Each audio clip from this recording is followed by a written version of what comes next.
কার জীবনের মোড় কখন ঘুরে যাবে সেটা কেউই বলতে পারে না। এই মোড় ঘুরে যাওয়ার সাথে কারো জীবনে সুখ আসে আর কারো জীবনে দুঃখ আসে। কি বুঝতে পারছেন না কিছুই, তাই তো? তাহলে গল্পে যাওয়া যাক। হুম, আমি চিৎকার করতে পারছি না। আমার চিৎকার করার রাস্তা বন্ধ করে দিয়েছে। আমার শরীরে লাঠির আঘাতে আঘাতে শরীর থেকে রক্ত পড়ছে। আমার রক্তাক্ত জায়গাতে লবণ দিয়ে আমার যন্ত্রণা আরও বাড়িয়ে দিচ্ছে।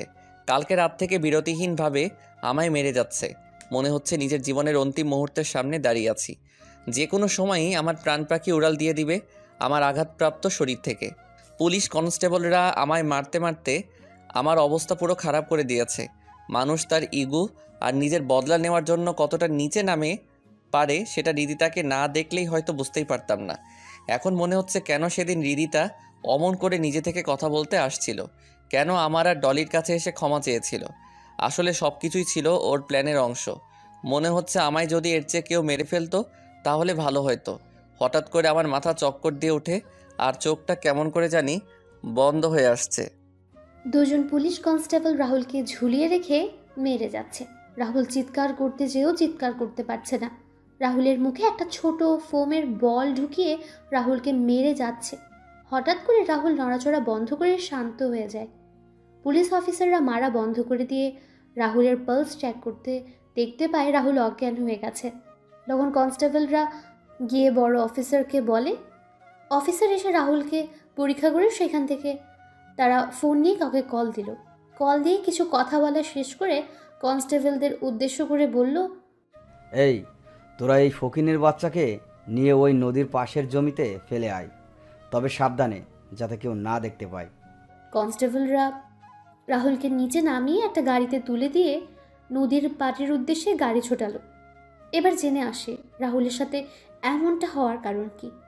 1 বছর আগে বাবা মা ছাড়া পৃথিবীটা কতটা অসহায় সেটা আমার মতো অনাথ ভালোই বুঝতে পারছি। টাকা পয়সা সম্পত্তির জন্য কাছের মানুষগুলো হিংস্র চেহারাটাও দেখতে পেলাম। আপনারা হয়তো কিছুই বুঝতেছেন না। চলুন গল্পে যাওয়া যাক। হুম হুম একটা রুমের ভিতরে আমায় হাত পা বেঁধে মেরে যাচ্ছে আমার মামি, মামাতো বোন আর মামা। আমি যে চিৎকার দিয়ে কিছু বলবো সেটা কোনো পথ খোলা রাখেনি ওরা।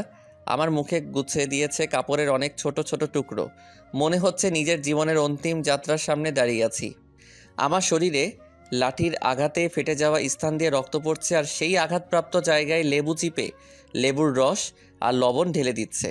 আমি এই যন্ত্রণা যে সহ্য করতে পারছি না, ব্যথা যন্ত্রণা সব কিছু মিলিয়ে আমার চোখের জল আমার চিৎকারের রূপ নিয়ে বের হয়ে যাচ্ছে। হে সৃষ্টিকর্তা, আমায় কেন এমন এই নিষ্ঠুরতম পৃথিবীতে পাঠালে? আর যদি পাঠাবে তাহলে কেন একটু শান্তি দিয়ে দিলে না? শুনেছি মানুষ সৃষ্টির সেরা জীব, তাহলে আমার উপর এত অত্যাচার কেন? কিছুক্ষণ পর আমার হাতের ও পায়ের বাঁধন খুলে দিয়ে মামা মামি আর মামাতো বোন আমার রুম থেকে চলে যায়। আপনারা নিশ্চয়ই ভাবছেন আমি কিছু করেছি যার জন্য তারা আমায় এমন করে মারছে। সেটা ভাবলে আপনারা ভুল ভাবছেন। আসলে আমার সকল সম্পত্তি লিখে নেওয়ার জন্য এমন করছে। আজকে জোর করে সব কিছু লিখে নিয়েছে তারা। আমি তাড়াতাড়ি করে বাথরুমে গিয়ে শাওয়ার ছেড়ে দিয়ে নিচে বসে পড়লাম। কিছু সময় পর শরীরে যন্ত্রণা কিছুটা কম হলে বাথরুম থেকে ফ্রেশ হয়ে এসে নিজের বিছানায় বসে পড়লাম। আজকে থেকে এই বাড়ি মামার নামে হয়ে গেল। কিছু সময় পর নিচে থেকে মামির গলার স্বর শুনতে পেলাম। আমি তাড়াতাড়ি করে কাপড় পরে নিচে চলে গেলাম। নিচে যেতেই মামি বলেন, এই অনাথের বাচ্চা, রুমে পড়ে পড়ে ঘুমাচ্ছিস কেন? বাড়ির কাজগুলো কে করবে? তোর মরা বাপ নাকি তোর মরা মা? না মামি, আমি করছি। রাহুল সবার জন্য খাবার রেডি করে মামা আর মামিকে খেতে দিয়ে তার মামাতো বোন সীমার রুমের উদ্দেশ্যে পা বাড়ায়। রাহুল সীমার রুমে ঢুকে খাবার টেবিলে রেখে যেই চলে আসবে তখনই রাহুল সীমাকে টান দিয়ে বিছানায় এনে ফেলে দিল।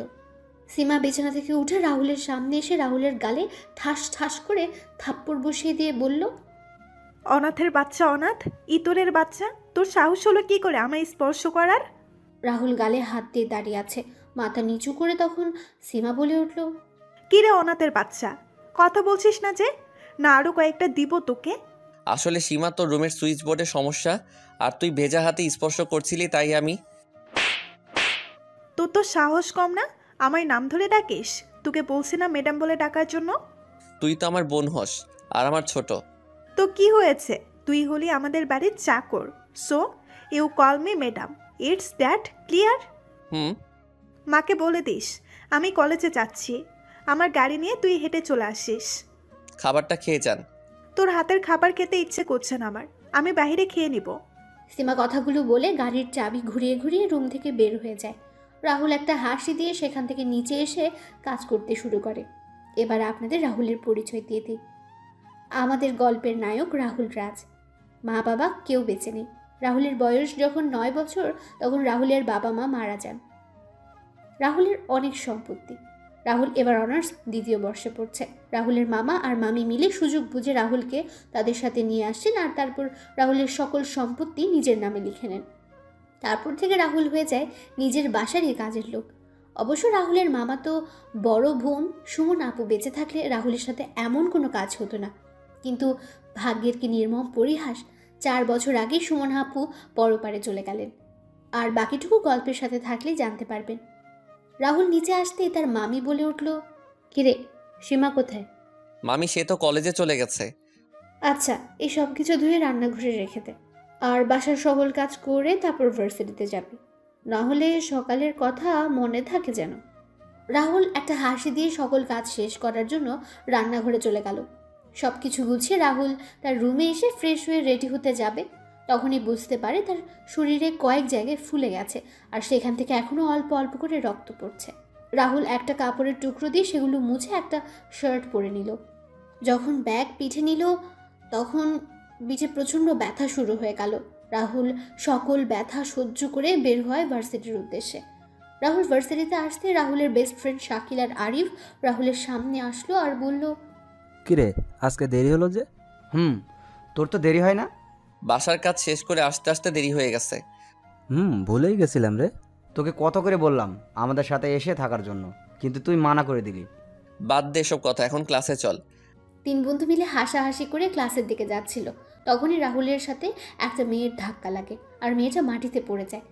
রাহুল মেয়েটার দিকে হাত বাড়িয়ে দিয়ে বলে, আসলে আমি দেখতে পাইনি, আমরা কথা বলে আসছিলাম, কিন্তু কি থেকে যে কি হয়ে গেল, আই এম সো সরি। মেয়েটা মাটি থেকে উঠে রাহুলের গালে ঠাস ঠাস করে থাপ্পড় দিয়ে বলে উঠল, মেয়ে দেখলেই ধাক্কা খেতে ইচ্ছে করে। তোদের মতো ছেলেদের জন্য আজকে মেয়ে ভালোভাবে ঘোরাফেরা করতে পারে না, নিজের ইচ্ছে মতো স্বাধীনভাবে চলাচল করতে পারে না। তোকে দেখে তো মনে হচ্ছে ভালো ছেলে, কিন্তু তোদের মতো এমন চেহারার ছেলেদের দ্বারাই এমন কাজ করতে পারে। আসলে আপনি... তোর তো সাহস কম না, আমার মুখের উপর কথা বলিস? এই তোরা এই ছেলেকে আমার সামনে থেকে নিয়ে যা, না হলে আমি এই ছেলেকে মেরে ফেলবো। অর্পার মিথিলা এসে রিদিতাকে বলে, রিদি চল তো এখান থেকে, এই ছেলের সাথে কথা বলে লাভ নেই, চল তো ওইদিকে যাই। চল, এর সাথে কথা বলে লাভ নেই। আর শুন, তুই আমার সামনে পড়লে তোর অবস্থা খারাপ করে দিব। কথাটা বলে রিদিতা আর তার বন্ধুরা চলে গেল। শাকিল আর আরিফ রাহুলের সামনে এসে বলল, সরি বন্ধু, আমাদের জন্য তোকে কথা শুনতে হলো। রে বন্ধু, ভুলটা আমাদেরই ছিল। আরে বেটার চল তো, আমি এসব কথায় কান দেই না, ছোট থেকে শুনতে শুনতে আমার গায়ে এখন শুয়ে গেছে। রাহুল কথাটা বলে ক্লাসের দিকে হাঁটা দিল আর পেছন পেছন আরিফ আর শাকিল আসছে। রাহুল ক্লাসে এসে সামনের সিটে বসে পড়ল। তখন রিধিতা ক্লাসে এসে প্রবেশ করলো। রাহুলকে সামনের সিটে বসতে দেখে রিধিতা বলে উঠল, ফকিরের বাচ্চা, তুই কোন সাহসে এখানে এসে বসেছিস? কেন এখানে বসলে কি কোনো সমস্যা? সামনে বসবে আমাদের মতো স্মার্ট শিক্ষিত মেয়েরা, তোর মতো গাইয়া খ্যাত ফকির রানা। ও আচ্ছা। রাহুল আর কোনো কথা না বলে পেছনে গিয়ে বসলো। কিছুক্ষণ পর শাকিল আর আরিফ রাহুলের পাশে এসে বসলো। স্যার ক্লাসে ঢুকে রাহুল আর আরিফ আর শাকিলের সাথে বসে পড়ে। কিছুক্ষণ পর স্যার ক্লাসে প্রবেশ করেন। স্যার সবার দিকে তাকিয়ে যেই ক্লাস শুরু করবেন তখন স্যার রাহুলের দিকে তাকিয়ে বললেন, কিরে রাহুল, পিছনে বসে আছিস কেন? এমনি স্যার। তোরে না বলছিস সামনে বসতে? স্যার ক্লাস যে কোনো এক জায়গায় বসে করা যায়, সামনে বসে ক্লাস করলেই যেই স্যার আমি ভালো স্টুডেন্ট স্মার্ট হয়ে যাব এমনটা তো নয়। তা অবশ্য ঠিক বলেছিস তুই। রাহুল কথাগুলো একবার রিদিতার দিকে তাকায় আর রিদিতা রাহুলের কথাগুলো শুনে রাগী চোখে রাহুলের দিকে তাকায়।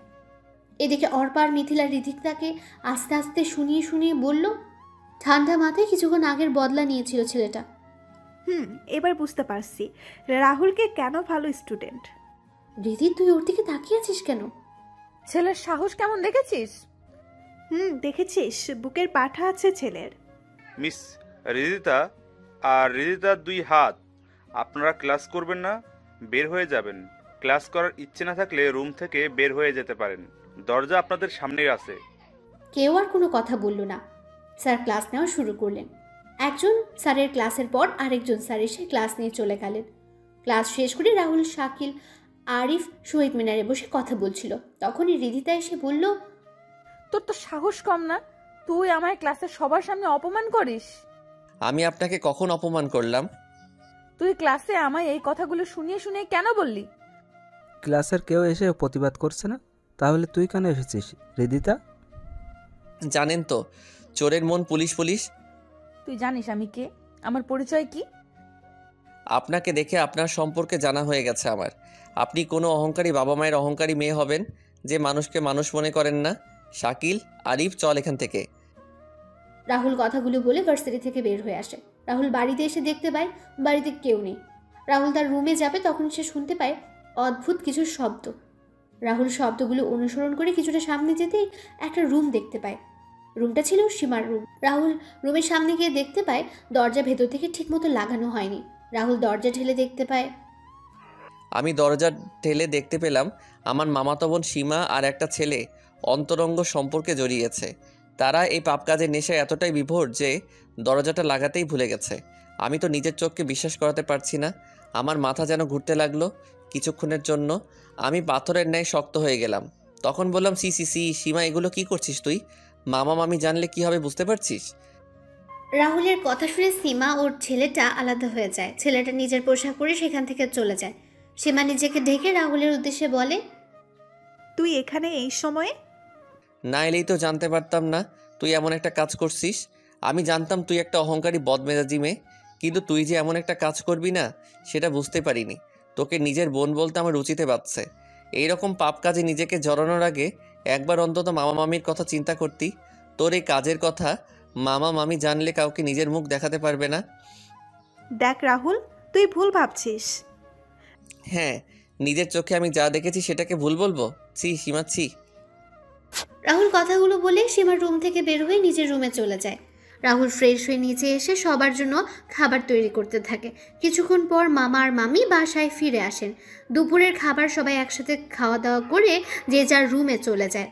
এদিকে বিকেলবেলা রিধিতা, মিথিলা আর অর্পা ছাদে দাঁড়িয়ে আছে। তখন তিনজনই দেখতে পায় রাহুল একটা কবরস্থান থেকে বের হচ্ছে নিজের চোখ মুছতে মুছতে। তখন অর্পা বলে, রাহুল আমাদের এলাকায় কি করে? আমি কি জানি। কালকে ওই ছোট লোকের বাচ্চাকে একটা উচিত শিক্ষা দিব। এই রিদিতা চৌধুরীকে অপমান করার পরিণাম কতটা খারাপ সেটা বুঝতে পারবে। আরে বাদ দে না, ক্লাসের কেউ কিছু বলছে না, তুই বলছিস কেন? সামান্য একটা রাস্তার ছেলে হয়ে ওর সাহস হলো কি করে আমার সাথে অমনটা করার? চল ঘুরে আসি কোথা থেকে, এতে মনও ফ্রেশ হয়ে যাবে। এটাই ভালো হবে, চল রিদিতা। কথাটা বলে তিনজনই বেরিয়ে পড়ে। এইদিকে সন্ধ্যাবেলায় রাহুল বাসায় ফিরে নিজের রুমে গিয়ে ফ্রেশ হয়ে পড়তে বসে। এই সন্ধ্যাবেলা রাহুলের কাজ করতে হয় না, তার মামি কাজ করেন। কিছুক্ষণ পর সবাই নাস্তা করে যে যার রুমে চলে যায়। রাহুল যখন পড়ছিল তখন সীমা রাহুলের রুমের সামনে এসে দরজায় কড়া নাড়ে। রাহুল তাকিয়ে সীমাকে দেখতে পেয়ে বলে ওঠে, কি চাই ম্যাডাম? কিছু লাগবে? না। আমি জানি আমি তোর সাথে অনেক খারাপ আচরণ করেছি, তোর গায়ে হাত তুলেছি। আমার এসব কাজের জন্য ক্ষমা চাওয়ার কোনো সুযোগও আমি রাখিনি। তবুও তোর পায়ে ধরে বলছি ভাইয়া, তুই আমায় ক্ষমা করে দে ভাইয়া। আমি তো তোর নিজের বোন না, তবুও নিজের বোন মনে করে ক্ষমা করে দে ভাইয়া, প্লিজ প্লিজ। সীমা কথাগুলো বলে রাহুলের পা জড়িয়ে কান্না করতে থাকে। রাহুল কিছু বলছে না। সীমার চোখের জল রাহুলের পায়ে পড়ছে। রাহুল কি করবে বুঝতে পারছে না। তখন রাহুল নিজের সকল রাগকে ভুলে সীমাকে তার পা থেকে তুলে চেয়ারে বসিয়ে বলে, আচ্ছা যা, আমি তোকে ক্ষমা করে দিলাম। তোকে আমায় কথা দিতে হবে তুই ভবিষ্যতে এমন কাজ আর কখনো করবি না। পড়ালেখায় কোনো ফাঁকি ঝুঁকি দিবি না। আমার কথাগুলো রাখতে পারলে আমি তোকে ক্ষমা করে দিব। আমি তোর সব কথা রাখবো। যা, নিজের রুমে যা এখন। রাহুল তার পড়ালেখা শেষ করে নিচে এসে খাওয়া দাওয়া করে তার রুমে গিয়ে শুয়ে পড়ে। পরের দিন সকালে রাহুল ভোরে ঘুম থেকে উঠে নিচে এসে রান্না করে সীমাকে দেখে অবাক হয়ে যায়। সীমাকে উদ্দেশ্য করে বলে, কিরে তুই এত সকালে রান্নাঘরে? আমি কেন? আজকে থেকে আমি সকাল দুপুরের নাস্তা খাবার আমি আর মা সবার জন্য তৈরি করব। তুই কোনো কাজ করবি না, তুই এখন শুধু পড়ালেখা করবি। আমরা এতদিন তোর সাথে খারাপ ব্যবহার। কালকে কি বললি আর এখন কি করছিস? সব কিছু মনে আছে আমার। পড়ালেখা করবি তাহলে রান্নাঘরে কি? যা গিয়ে পড়তে বস। যা তো ভাইয়া, আমায় ডিস্টার্ব করিস না, তুই রুমে গিয়ে ফ্রেশ হয়ে আয়, আমি খাবার দিচ্ছি। কিন্তু যা তো তুই। সীমা রাহুলকে সেখান থেকে তার রুমে ঠেলে পাঠিয়ে দেয়। রাহুল হাসতে হাসতে তার রুমে চলে যায়। এদিকে রাহুলের মামি নিচে এসে দেখতে পান সীমা রান্নাঘরে রান্না করছে। তখন সীমাকে বললেন, সীমা তুই রান্না করে কেন? রাহুল কোথায়? ভাইয়া এসেছিল, কিন্তু আমি ভাইয়াকে তার রুমে পাঠিয়ে দিয়েছি। ভাইয়া মানে? ভাইয়াকে ভাইয়া বলবো না তো কি বলবো? মা তোর শরীর খারাপ? তুই কি বলছিস এসব? মা আমি ঠিক বলছি। কিছুক্ষণ পর সবাই খাওয়া দাওয়া শেষ করে নিজের রুমে চলে যায়। রাহুল রেডি হয়ে গাড়ির কাছে এসে সীমার জন্য অপেক্ষা করতে থাকে। কিছুক্ষণ পর সীমাও চলে আসে গাড়ির কাছে। দুজনে গাড়িতে বসে রাহুল গাড়ি চালানো শুরু করে। কিছুক্ষণ পর সীমার কলেজে সীমাকে নামিয়ে দিয়ে গাড়ি যেয়ে রেখে আসতে যাবে, তখন সীমা বলে, ভাইয়া গাড়ি তুই নিয়ে যা, তুই 1:30 এখানে চলে আসিস। না, গাড়ি এখানে থাক। না, আমি যা বলেছি সেটাই, যা এখন তুই। রাহুল গাড়ি নিয়ে ভার্সিটিতে প্রবেশ করে গাড়ি পার্ক করে গাড়ি থেকে বের হয়। রাহুলকে গাড়ি থেকে বের হতে দেখে অনেকে তাকিয়ে আছে।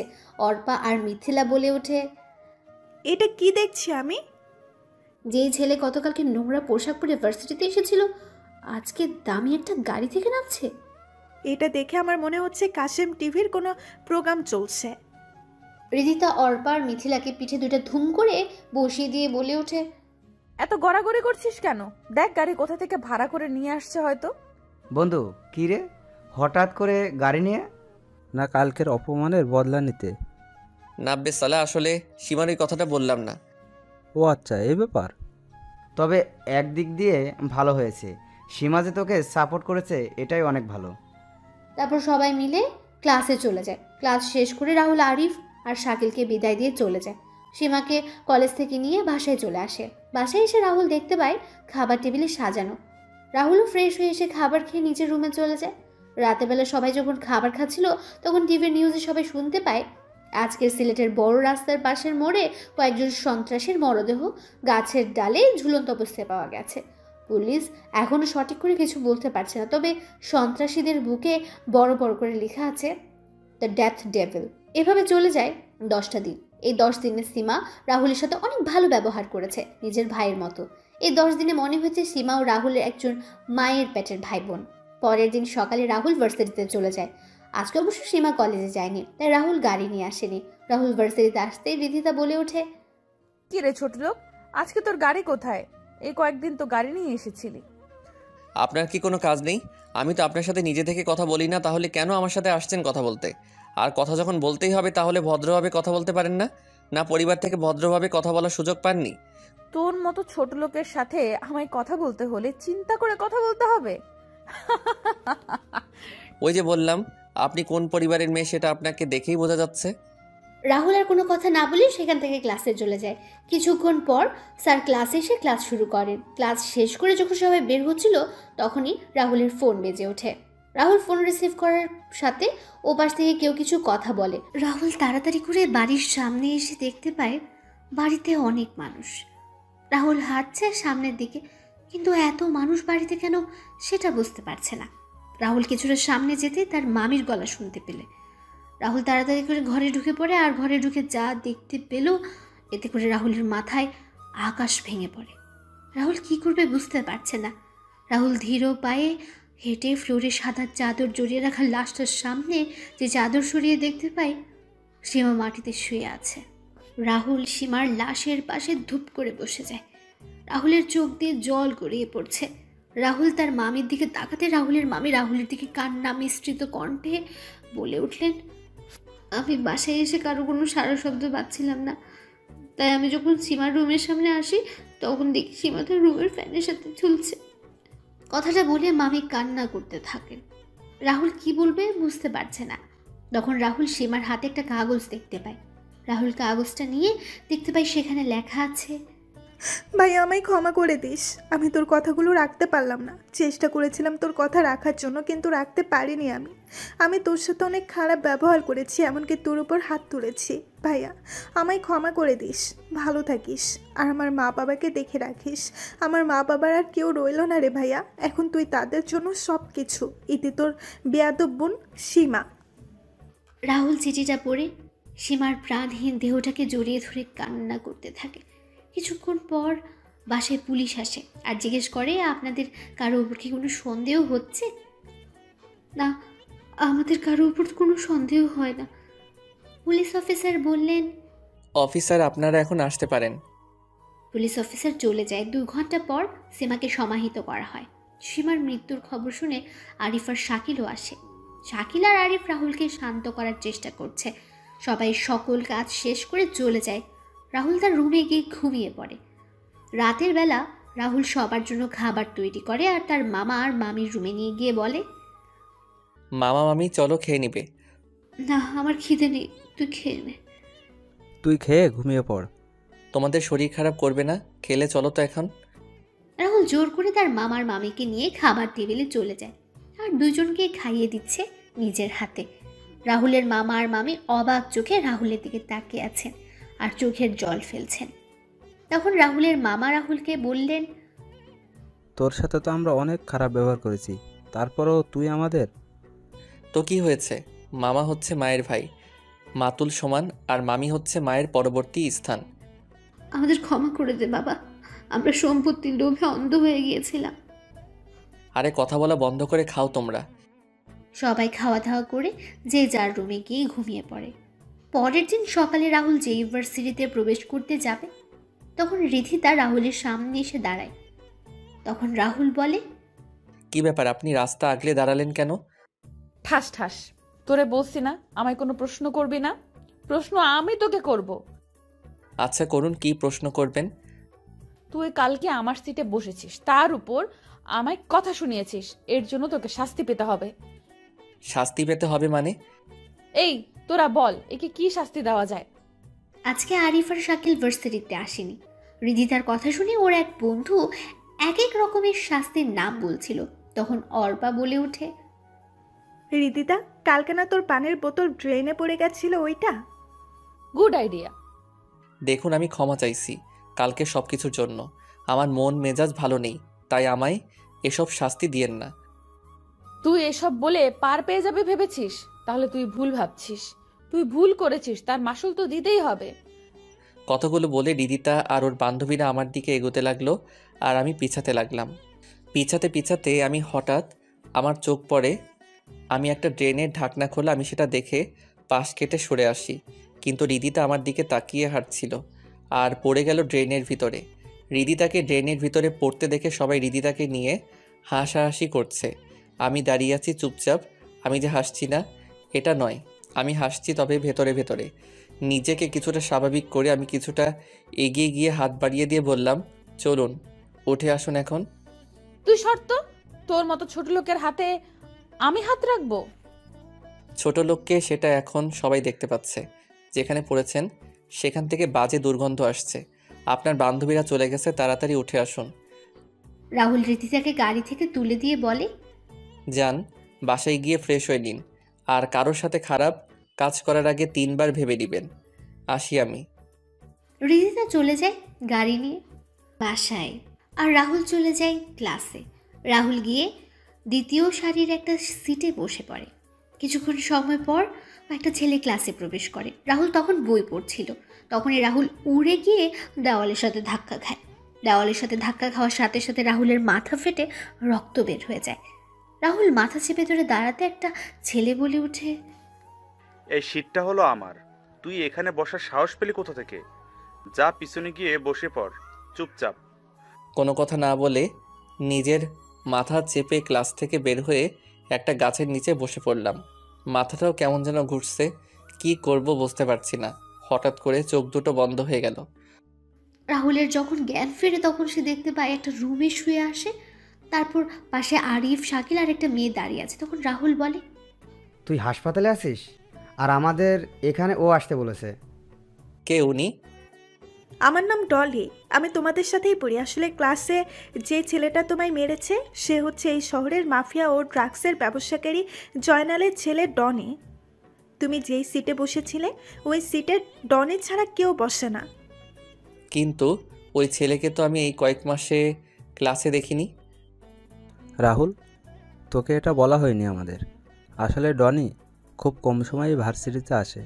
যখন ড্রাগসের মজুদ ভার্সিটিতে শেষ হয়ে যায় তখন ডনি আসে। মানে? পরে শোনা যাবে। তুমি রেস্ট নাও, আমি আসছি বিল মিটিয়ে। রাহুল চোখ বন্ধ করে শুয়ে আছে আর মনে হচ্ছে সীমার কথা আর সুমনা আপুর কথা। রাহুলের চোখগুলো ভিজে ওঠে। রাহুল চোখের জল মুছে চোখ বন্ধ করে মুখে একটা হাসি বজায় রেখে সিটি বাজাতে থাকে। কিছু সময় পর রাহুলকে নিয়ে আরিফ আর শাকিল বাসায় চলে যায়, আর ডলি চলে যায় ডলির বাসায়। আরিফ আর শাকিল মামা মামিকে সব কিছু খুলে বলে। তখন মামা বলেন, বাবা তুই চিন্তা করিস না, আমি ওই ছেলেকে জেলের ভাত খাইয়ে ছাড়বো। মামা বাদ দাও তো, কুকুর কুকুরের মতো কাজ করেছে, তাই আমরাও কি কুকুরের মতো কাজ করব? রাহুল ঠিক বলেছে, ঝামেলা বাড়িয়ে লাভ নেই। নিজের 2 মেয়েকে তো হারালাম, এবার এই ছেলেকেও না হারিয়ে ফেলবো। রাতের বেলা সবাই খাওয়া দাওয়া করে ঘুমিয়ে পড়ে। এদিকে ডলি তার বাবাকে বলছে, বাবা, আমাদের কয়েকজন এজেন্টের কোনো সন্ধান পাচ্ছি না। সকল এজেন্টের লোকেশনও বের করা যাচ্ছে না। ডনির বাবা ডনির গালে থাপ্পড় বসিয়ে দিয়ে বলে ওঠেন, লজ্জা করছে না তোর এই কথা বলতে? আমি বসকে বলে তোকে এই বাংলাদেশের দায়িত্ব দিয়েছি, আর সেই জায়গায় তুই কোনো কিছুই খুঁজে বের করতে পারছিস না। তোর জন্য বসের কাছে আমায় শুধু শুধু কথা শুনতে হচ্ছে। বাবা, আমি চেষ্টা করেছি, কিন্তু কিছুই তো হচ্ছে না। আমার লোকেরা ওদের ভালো করে খুঁজেছে, কিন্তু পায়নি। আমার মনে হয় ওদের কেউ মেরে ফেলেছে। আচ্ছা আমি দেখছি। ডনি যখন রুম থেকে বের হয়ে যাবে তখন জয়নালের ফোন বেজে ওঠে। জয়নাল ফোন রিসিভ করে ওপাশ থেকে যা শুনতে পেল তাতে জয়নাল থপ করে সোফায় বসে পড়ে আর হাত থেকে ফোন পড়ে যায়। ডনি তার বাবার কাছে এসে তার বাবাকে ধরে বলে, বাবা, কি হয়েছে? কে কল দিয়েছিল? আর তুমি কি বা শুনলে? আমাদের সকল ইনফরমেশন কেউই হ্যাক করে দিয়েছে এবং কোনো একজন মাফিয়াকে দিয়ে দিয়েছে। কি বলছো কি? হ্যাঁ, এখন এই ইনফরমেশনগুলো লিক হয়ে গেলে আমাদের মৃত্যু নিশ্চিত। আমরা কোনো দেশে পালিয়ে বাঁচতে পারবো না। বাবা, এখন কি করবে তাহলে? একজন আছে যে আমাদের রক্ষা করতে পারে। কে বাবা? হ্যাকার রাজ। জয়নাল ফোন দিয়ে রাজের সাথে কথা বলে, রাজের সাথে দেখা করতে চায় এবং রাজও দেখা করতে চায়। পরের দিন বিকেলে হৃদিতা ছাদে দাঁড়িয়ে আছে কফি হাতে। তখন হৃদিতা দেখতে পায় রাহুল কবরস্থান থেকে বের হয়ে যাচ্ছে। এদিকে রাজ চলে আসে জয়নালের বলা ঠিকানায়। রাজের মুখে মাস্ক ছিল আর জয়নাল বলছে, রাজ, এখন তোকে আমাদের খুব দরকার। আমাদের এখানে বেঁচে থাকা অনেক কষ্টদায়ক হয়ে গেছে। আমি কিছু করতে পারবো না। আমি ওই রাস্তা ছেড়ে দিয়েছি। আমি এখন ভালো হতে চাই। নিজের পুরনো রূপটাকে আমি 4 বছর আগে দাফন করে দিয়েছি। তাই আমায় কল দিয়ে বিরক্ত করবি না। আমায় বিরক্ত করলে এর ফল ভালো হবে না। আর হ্যাঁ, আমার পরিচয় যেন কেউ জানতে না পারে। রাজ কথাটা বলে সেখান থেকে চলে যায় আর জয়নাল ও ডনি তাকিয়ে আছে রাজের যাওয়ার দিকে। তখন ডনি বলে, বাবা, তুমি চিন্তা করো না। আমি একে আজকে রাত শেষ হওয়ার আগেই নিয়ে আসব। জানিস এই রাজকে? কি তার পরিচয়, কি তার কাজ? বাবা, পুরো হ্যাকারদের গডফাদার হলো রাজ। রাজের সাথে পাঙ্গা নিয়ে আজ পর্যন্ত কেউ বাঁচতে পারেনি, আর তুই বলছিস সেই রাজকেই নিয়ে আসবি? ড্রাগন গ্রুপের নাম শুনেছিস? আন্ডারওয়ার্ল্ডের এক সময়ের শক্তিশালী টিমের কথা বলছো? সেই ড্রাগন গ্রুপের লিডার হলো এই রাজ। কি? হ্যাঁ। এবার কি করবে তাহলে? ও যে মানা করে দিল। রাজ আসবে আমার কাছে খুব তাড়াতাড়ি। হা হা হা। পরের দিন রাহুল ভার্সিটিতে বসেছিল। তখন ডলি এসে রাহুলের পাশে বসে আর বলে, কি অবস্থা এখন তোমার? ভালো, ধন্যবাদ তোমায়। ডলি আর রাহুল কথা বলছিল তখন হৃদিতা সেখানে চলে আসে। রাহুল সেখানে যেই উঠতে যাবে তখন ডলি রাহুলকে বসিয়ে দিল আর হৃদিতা বলে, কি রে ছোট লোক, একটা মেয়েও জুটিয়ে নিয়েছিস? রীতিতা, মুখ সামলে কথা বলবি। মানুষকে সম্মান করতে শেখা উচিত তোর। কি রে ডলি, তুই ওই ফকিনের হয়ে কথা বলছিস কেন? প্রথম দেখায় ভালো লেগেছে কি? মানুষকে তো মানুষের ভালো লাগবেই, তোদের মতো অমানুষরা সেটা বুঝবে কি করে? এক ফকিন্নি আর এক ফকিন্নির হয়ে কথা বলবেই তো। মুখ সামলে কথা বলবি রীতিতা। তুই মুখ সামলে কথা বল। তুই একজন সামান্য সরকারি চাকরিজীবীর মেয়ে আর আমার বাবা হলেন একজন এমপি। So mind it. আমার সাথে লাগতে এলে তোর এমন অবস্থা করব যাতে তুই কাউকে মুখ দেখাতে না পারিস। তুই যে এতটা খারাপ আমি ভাবিনি। আমাদের তুই ফকিন্নি বললি না, আসলে তোর আচার ব্যবহার বোঝায় যাই কে ফকিনি আর কে ছোট লোক। ডলি, তুই কিন্তু মাত্রাতিরিক্ত কথা বলছিস। সামান্য একটা ছোট লোকের জন্য তুই আমার সাথে এইভাবে কথা বলছিস? অন্যকে কিছু বলার আগে নিজের অবস্থান নিজের ব্যবহার দেখে নিস। কথাগুলো বলে ডলি সেখান থেকে চলে যায় আর রাহুল চলে যায় ক্লাসে। রাহুল ক্লাসে এসে আরিফ আর শাকিলের সাথে বসে কথা বলছিল। তখন রিদিতা রাহুলের সামনে আসে আর রিদিতা রাহুলের গালে ঠাস ঠাস করে থাপ্পড় বসিয়ে দিল। তখন রাহুল বলল, এটা কি হলো? আপনি আমায় মারলেন কেন? তোর জন্য একটা মেয়ে আমার সবার সামনে অপমান করে গেল। আমি কি বলেছিলাম ওর সাথে কথা বলার জন্য? আর আপনি তো নিজে থেকে এসে সমস্যা সৃষ্টি করেছেন। তোদের দুইজনের অবস্থা খারাপ করে দিব। আপনারা দুইজনে কথা বলেছেন, এখানে আমায় কেন টানছেন? আমি তো কিছু বলি নাই, তাহলে আমাকে কেন? রিদিতা কথাগুলো বলেই রাহুলকে থাপ্পড় মারছে, সাথে চুলগুলো টানছে। রাহুল একসময় ব্যথায় চিৎকার দিয়ে ওঠে। তখন অর্পা আর বাকিরা রিদিতাকে সেখান থেকে নিয়ে আসে। রাহুল তার চুল ধরে বসে পড়ে। অর্পা রিদিতাকে উদ্দেশ্য করে বলে, এটা তুই কি করলি রিদি? যা করেছি ভালো করেছি। তোরা নিয়ে এলি কেন? আমি ওর সমস্ত চুল ছিঁড়ে ফেলতাম। তোর এই কাজে ক্লাসের সবাই তোকে নিয়ে হাসছে, সেটা অনেক ভিডিও করে রেখেছে। আজকে তুই তোর কাজের জন্য সবার কাছে হাসির পাত্র হয়ে গেলি। রিদিতা এক পলক সবার দিকে তাকিয়ে রাগে ফুসতে ফুসতে গাড়ি নিয়ে বাসায় চলে যায়। এইদিকে আরিফ আর শাকিল বলছে, বন্ধু, অনেক বড় তুফান গেল না রে তোর ওপর দিয়ে?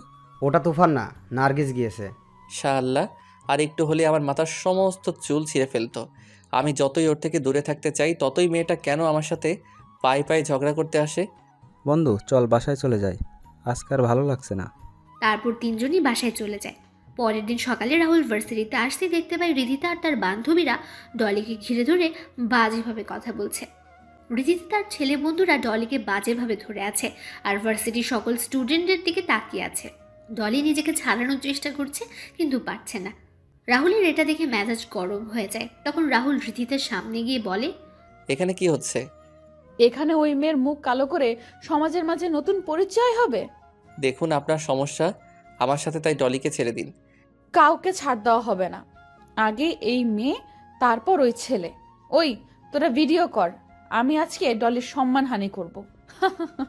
কথাটা বলে রিদিতা যখন ডলির ওড়না ধরে টান দেবে, তখন রাহুল আবার বলে, একজন মেয়ে হয়ে আপনি আরেকটা মেয়ের সাথে এমন করছেন? সর এখান থেকে ছোট লোকের বাচ্চা।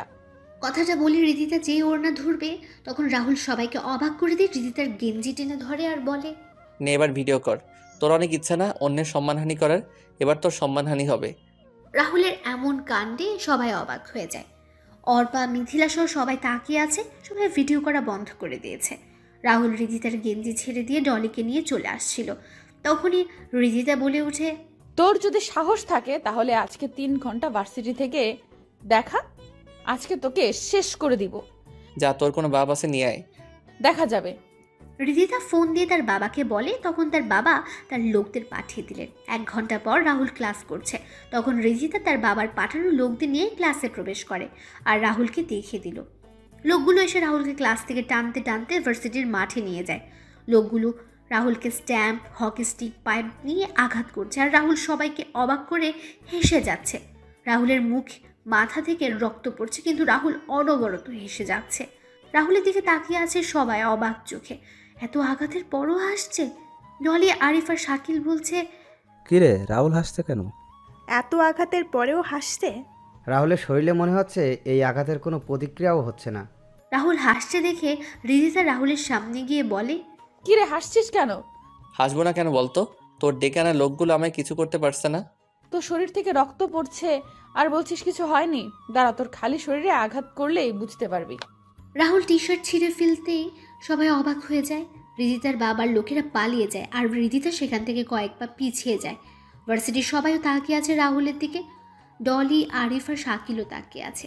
রাহুল রিদিতার সামনে গিয়ে বলে, কি রে, মারবি না আমায় তুই? কে তুই? আমি একজন ছোট লোক মানুষ। তাহলে তোর শরীরে এতগুলো আঘাত ও গুলির চিহ্ন কেন? তোর এসব জানার কোনো প্রয়োজন নেই। তুই মার আমায়, আয় মার। রাহুল কথাগুলো বলে রিদিতার দিকে এগোচ্ছিল। তখনই রিদিতা ও তার বন্ধুরা সেখান থেকে দৌড়ে চলে গেল। রাহুল তার রক্তাক্ত টি শার্ট গায়ে জড়িয়ে ভার্সিটির বাইরে এসে একটা টঙের দোকান থেকে সিগারেট টানছে। তখন ডলি, শাকিল আর আরিফ আসে। রাহুল একবার তাকিয়ে আবার সিগারেটের ধোঁয়া ওড়াতে লাগলো। সিগারেট শেষ হলে শাকিল বলে, ভাই আপনি কে বলুন তো?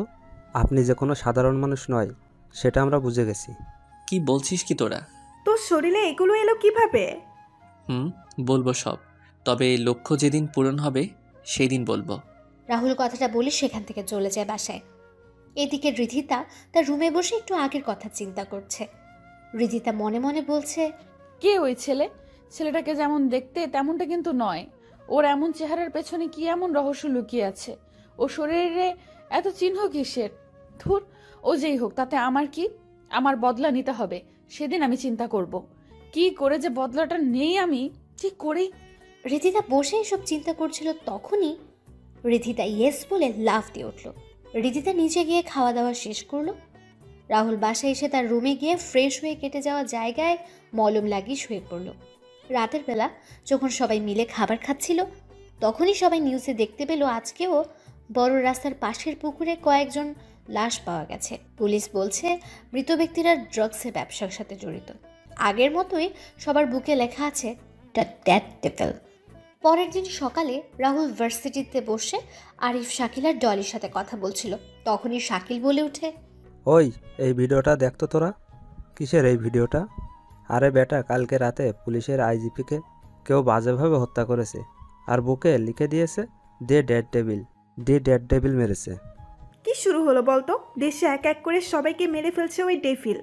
আচ্ছা, ভিডিও দেখি।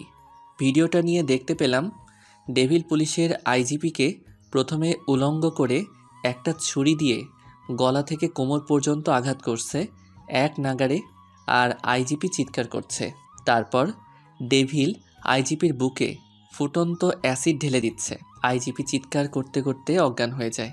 ডেভিল তখন একটা পৈশাচিক হাসি দিয়ে এক কোপে শরীর থেকে আইজিপির মাথা আলাদা করে দিল, তারপর পা হাত কেটে ফেলে। সবার ভিডিওটা দেখে মাথাটা কেমন যেন ঘুরতে লাগলো। রাহুল মোবাইল রেখে বলে ওঠে, একটা মানুষ আরেকটা মানুষকে এভাবে মারতে পারে? আমি চিন্তা করতে পারছি না। এই ডেভিল কোন সাইকো হবে? একজন মানুষ কখনো একজন মানুষকে এভাবে মারতে পারে না। আমি শুনেছি ডেভিল এমনি এমনি কাউকে মারে না, কোনো কারণ তো অবশ্যই আছে এর পিছনে। তখনই রাহুলের ফোন বেজে ওঠে। রাহুল ফোন বের করে দেখতে পায় জয়নালের কল। রাহুল সেখান থেকে উঠে গিয়ে কল রিসিভ করে। কিরে, তোকে না বলেছি আমায় কল দিবি না? তাহলে ভাই, আমি তোমার পায়ে পড়ি, তুমি পারো একমাত্র আমাদের বাঁচাতে। ওই ডেভিল অলরেডি আমাদের সকল এজেন্টের মেরে দিচ্ছে, আমাদেরও কখনো মেরে দিবে। প্লিজ তুমি আমাদের রক্ষা করো, প্লিজ। আমি আগেই বলেছিলাম তোদের এই রাস্তা থেকে বের হয়ে আসার জন্য, কিন্তু তোরা এলি না। তোদের এই ড্রাগসের জন্য অনেক ছেলে মেয়ে মারা গেছে, অনেকের সংসার নষ্ট হয়ে গেছে। ভাই, আমি আপনার পায়ে পড়ি, এবার আপনি বাঁচিয়ে নিন, সামনে থেকে আর এমন কাজ করব না। শোন, তুই আর তোর ছেলে সকল ভার্সিটি থেকে তোদের সকল কিছু যদি আজকের ভিতরে সরিয়ে নিতে পারিস, তাহলে আমি তোদের কাজ করে দিব। রাহুল কথাগুলো বলে সেখান থেকে এসে আবার আড্ডা দেওয়া শুরু করে। তখন রিধিতা ও তার বন্ধুরা আসে রাহুলদের আড্ডা দেওয়ার স্থানে। রিধিতা রাহুল আর বাকিদের উদ্দেশ্য করে বলে, রাহুল, ডলি, আমি তোদের সাথে সত্যি অনেক খারাপ ব্যবহার করেছি। তোরা আমায় ক্ষমা করে দে। আজকে কি তোর শরীর খারাপ করেছে যার জন্য এমন বলছিস? না রে, আমার শরীর ভালো, তবে নিজের কাজের জন্য খুব অনুশোচনা হচ্ছে। আসলে আমি সবার সাথে খারাপ ব্যবহার করেছি, এখন নিজেকে আমায় বদলাতে হবে। তাই তোরা আমায় ক্ষমা করে দে। তোরা যদি বলিস তাহলে আমি ভার্সিটির সবার সামনে আমি তোদের কাছে ক্ষমা চেয়ে নেব। আমি ক্ষমা করে দিলাম। দেখ রাহুল তোকে ক্ষমা করে দেয় কিনা। রাহুলের কাছে গিয়ে বললাম রাহুলের হাত ধরে, রাহুল আমায় ক্ষমা করে দে প্লিজ। আমি তো নিজের ভুল বুঝতে পেরেছি আর নিজের ভুলের জন্য ক্ষমাও চাইছি। এই কি করছেন? আমি একজন ছোট লোক ছেলে, আমায় ধরছেন কেন? আপনি একজন এমপির মেয়ে হয়ে আমার হাত ধরছেন, এটা দেখলে লোকে কি বলবে? ছাড়ুন ছাড়ুন। Rahul please please. তখন শাকিল, আরিফ, ডলি সবাই বলে ক্ষমা করে দেওয়ার জন্য।